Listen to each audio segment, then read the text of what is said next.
ना सख्ती में इन्होंने कोई कसर बाकी रखी? बिल टाइम पे, स्मार्ट मीटर, तमाम तरीकों से मतलब वो तंग करते हैं। लेकिन जब हम अपने पावर हाउस की बिजली हासिल करने की उम्मीद रखते हैं तो हमें पता चलता है कि वो भी 40 साल। ये मैं पहली बार सुन रहा हूं कि 40 साल, अभी तक तो 15-20 साल का होता था। ये 40 साल कहां से? ये हम नहीं होने देंगे ना, ये नहीं होगा। मैं आपसे अभी भी कह रहा हूं, इलेक्शन हो जाए, हुकूमत बनेगी, राजस्थान को ये बिजली नहीं पहुंचेगी। सर बीजेपी काफी 12,000 दिया जो है घर टू घर डिस्ट्रीब्यूट कर रहे हैं, इसका क्या कहेंगे आप? मैं कुछ नहीं कहूंगा ना, इनॉग्रेट हो रहा तो हो रहा। हिस्टोरिकल इनॉग्रेशन हो रही है सर। पहली इनॉग्रेशन नहीं है, आखिरी इनॉग्रेशन नहीं होगी। इससे पहले भी बहुत चीज़ें इनॉग्रेट हुई हैं, इसके बाद भी बहुत चीज़ें इनॉग्रेट होंगी। आप अगर इसमें सियासत लाना चाहेंगे तो वो आपका फैसला है। मैं तो सियासत से हट के बात कर रहा हूँ। ठीक है ना, मंदिर बना, मंदिर की इनॉग्रेशन हो रही है, मामला खत्म। पॉलिटिसाइज कौन कर रही है? कोई नहीं, आप कर रहे हैं ना, मुझसे सवाल करके आप पॉलिटिक्स कर रहे हैं। आप पॉलिटिकल जवाब चाहते हैं मुझसे, मैं आपको पॉलिटिकल जवाब दूंगा नहीं। इनॉग्रेशन है, खत्म। सर, आपने जाने से पहले आपने एक ट्वीट किया था, उसमें मैंने बहुत ट्वीट किए। उसमें आपने बताया था कि वहां से आने के बाद थोड़ा सा मुझे एनर्जेटिक होने दीजिए। वो क्या था? थोड़ा सा कुछ नहीं ना, क्या था? 40-45 दिन लगातार हम भागते रहे, दिन में एक-एक, दो-दो प्रोग्राम, हर असेंबली कॉन्स्टिट्यूएंसी में वर्करों के साथ मुलाकात। साल का एंड था, छुट्टी मनाने निकला, मनाई छुट्टी, वापस आ गया, अब आपसे मुलाकात कर रहा हूँ, और क्या था? तो पॉलिटिकल जो सिनेरियो थोड़ा सा चेंज हुआ है यहाँ पर। क्या चेंज हुआ? पुराने लीडर्स थे वो फिर से ज्वाइन कर रहे हैं, तो उसके हवाले से क्या बताएंगे आप? जिस लीडर के हवाले से आप बात कर रहे हैं, पहले तो उन्होंने खुद कहा कि मैं कहीं गया ही नहीं था, और जिस पार्टी को छोड़ने की बात की जा रही थी उस पार्टी ने भी कहा कि इन्होंने कभी हमें ज्वाइन नहीं किया। तो अगर उन्होंने किसी पार्टी को छोड़ा नहीं था और किसी पार्टी को ज्वाइन नहीं किया था तो फिर ये घर वापसी थी ही नहीं।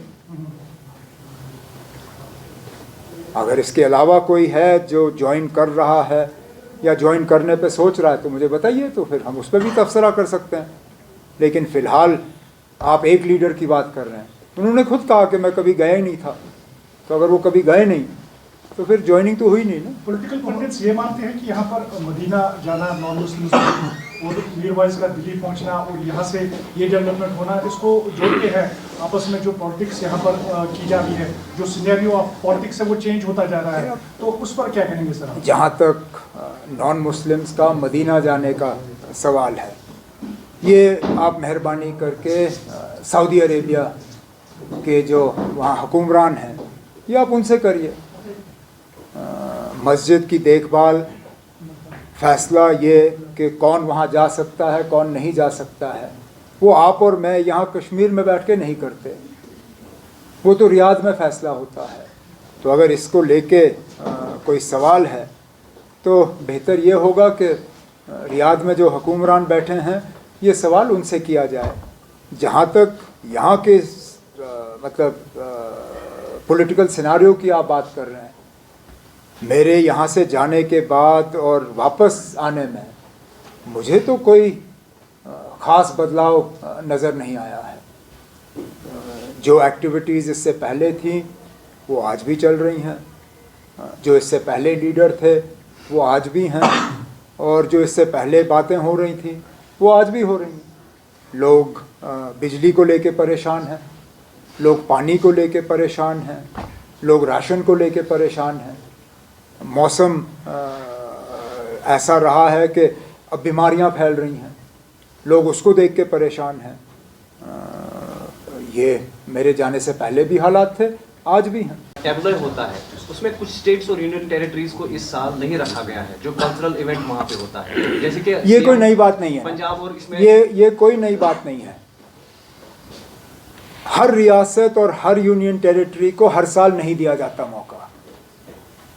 इसमें मरकज़ी हुकूमत जो है वो चूज़ करती है किसको देना है और इसको नहीं देना है। अगर आपका सवाल ये है कि सिर्फ अपोजिशन स्टेट्स जो हैं उनको इससे बाहर रखा गया, तो मैं कहूँगा कि ये बदकिस्मती है। ये 26 जनवरी जो है ये बीजेपी का प्रोग्राम नहीं है, ये मरकज़ी हुकूमत का प्रोग्राम नहीं है, ये पूरे मुल्क का है। हाँ बेशक आप हर रियासत को हर साल मौका नहीं दे सकते हो, लेकिन सिर्फ अपोजिशन पार्टीज़ की हुकूमतों जो हैं उनको यहाँ से बाहर रखना, इस पे दोबारा सोचने की ज़रूरत है। सेंट्रल पावर प्रोजेक्ट जो राजस्थान को 40 साल के लिए एग्रीमेंट किया गया, सर उसके हवाले से जाने से ये सीधा सीधा हमारे साथ लूट है, और क्या कहूँगा मैं।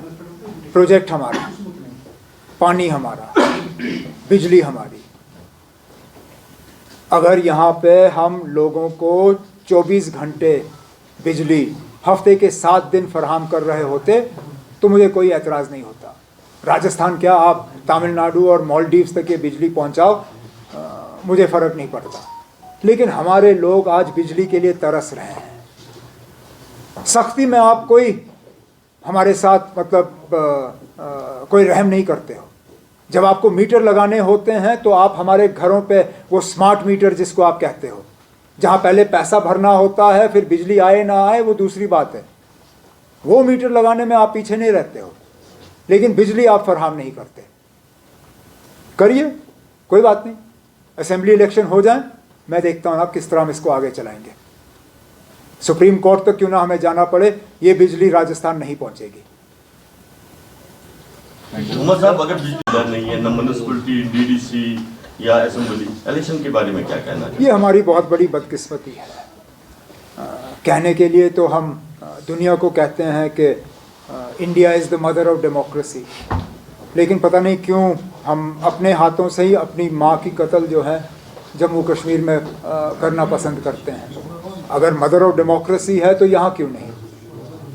मैंने उस वक्त भी ये बार बार अपनी तकरीरों में कहा कि अगर अर्बन लोकल बॉडीज़ के लिए डिलिमिटेशन करने का सवाल था तो ये तो आप बहुत पहले कर सकते थे।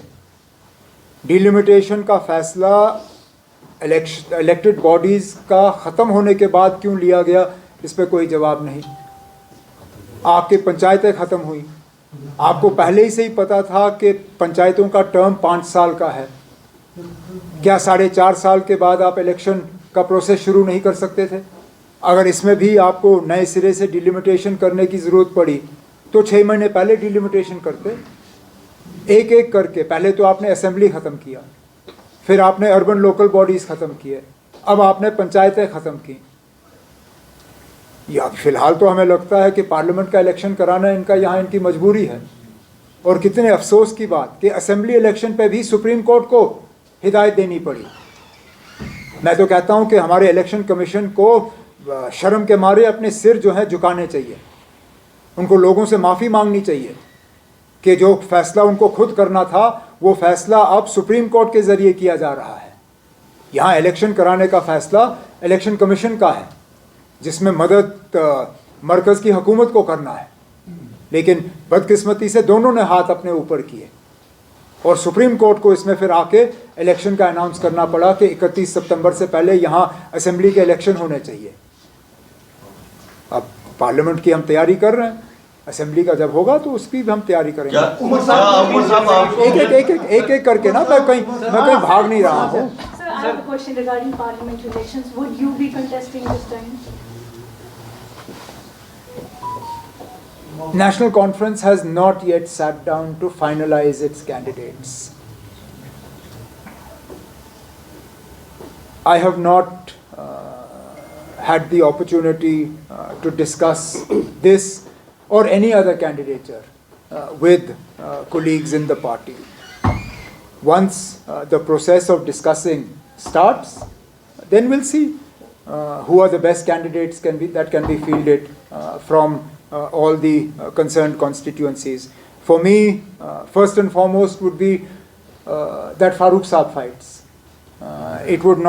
We would not have a situation where both Farooq Saab and I would go to Parliament at the same time.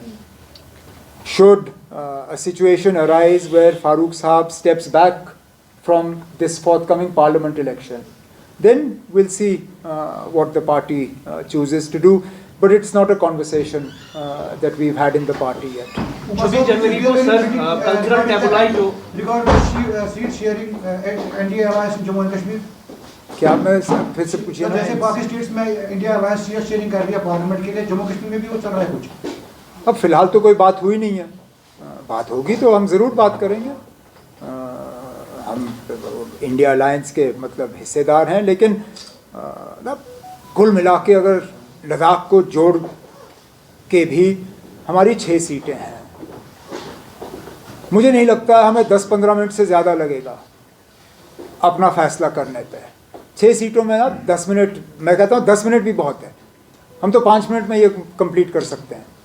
मैं तो चाहूँगा कि जहाँ से सीट मिलने की उम्मीद हम रख रहे हैं, यूपी, वेस्ट बंगाल, महाराष्ट्र, बिहार, पंजाब, दिल्ली, तमिलनाडु, केरला, यहाँ पे थोड़ा सा वो सीट शेयरिंग की जो हरकतें हैं उनमें तेज़ी लाएं। हमारी 6 सीटों पे जैसे मैंने आपसे कहा हमें 10 मिनट लगेंगे, हम तो वो कभी भी कर सकते हैं। उमर साहब, अगर आपको राम जन्मभूमि इन्विटेशन मिलेगी तो उमर साहब जाएंगे? मुझे दावत आएगी नहीं ना, नहीं आएगी तो आप क्यों मुझसे पूछ रहे मैं जाऊंगा या नहीं जाऊंगा? बिन बुलाए मेहमान कौन जाता है? अगर आई नहीं आएगी ना। अगर आई, जिनको दावतनामा आना था उनको तो मिल गया ना, जो इंडस्ट्रियलिस्ट, क्रिकेटर, फिल्म स्टार्स, बाकी उनके नाम तो सबके सामने हैं। मेरा नाम कहीं है उस लिस्ट में? नहीं ना। ना इनका कोई इरादा है मुझे बुलाने का। जब इनका कोई इरादा नहीं है बुलाने का तो अगर मगर में हम क्यों पढ़ें? सर, एटली पावर साहब प्रोजेक्ट 26 जनवरी को जो cultural So do you intend to file a review petition? No, if one review petition is filed, then the case is being reviewed. Then we will take a view whether we associate ourselves with it or not. As long as the judgment is being reviewed, or a petition is being filed for its review, then the process has started. Once the process starts, then it's fine. Please remember, even with the original challenge to 370, what they did on 5th August 2019, we were at the forefront of it. Others joined later. In fact, those parties that weren't even part of the original petition, even they came forward and argued their case. People like Muzaffar Beg Saab, who took a completely different view in the Prime Minister's all-party meeting, and then took a completely different view in the Supreme Court. So, I don't see why we have to decide now. We will take a decision going ahead, but as I said, so long as there is a party that is challenging the judgment of the Supreme Court, the process starts, then those of us who want to identify ourselves with it How do later. you see the growing differences between the Maldives and India? And now the Growing differences between? Maldives and India. Maldives president now seek help from the Chinese, counterpart. How do you see this relation between the Maldives and India? जहाँ तक मालदीव्स किस मुल्क के साथ किस तरह के ताल्लुकात रखना पसंद करती है वो मालदीव्स का अपना फैसला है, लेकिन जहाँ तक मालदीव्स के कुछ मिनिस्टरों ने हमारे मुल्क के वज़ीर आज़म साहब के बारे में जो अल्फाज इस्तेमाल किए वो सरासर गलत थे। जो यहाँ से इस मुल्क से जो टूरिस्ट जाते हैं, जो उनके बारे में कहा वो गलत है। चीन के साथ आपके ताल्लुकात जैसे भी हों वो ठीक है, लेकिन हमारे मतलब इस मुल्क के वज़ीर आज़म या यहाँ से जो टूरिस्ट जाते हैं उनको इंसल्ट करना इसकी कोई ज़रूरत नहीं थी। अच्छी बात है कि मालदीव्स की हुकूमत ने उन मिनिस्टरों को सस्पेंड किया और हिंदुस्तान के वज़ीर आज़म से और हिंदुस्तान से माफ़ी मांगी। हम तो यही उम्मीद करेंगे कि पड़ोसियों के साथ, क्योंकि ये वाजपेयी साहब ने कहा था कि हम दोस्त बदल सकते हैं, पड़ोसी बदल नहीं सकते। हमने बार बार जोर दिया है कि पड़ोसियों के साथ ताल्लुकात जो हैं अच्छे रहने चाहिए, चाहे वो मालदीव्स हो, नेपाल हो, भूटान हो, बांग्लादेश हो, श्रीलंका हो, पाकिस्तान हो, अफ़गानिस्तान हो। ये हमारे हमसाई मुल्क हैं और हम चाहते हैं कि ताल्लुकात अच्छे रहें। ठीक, थैंक यू।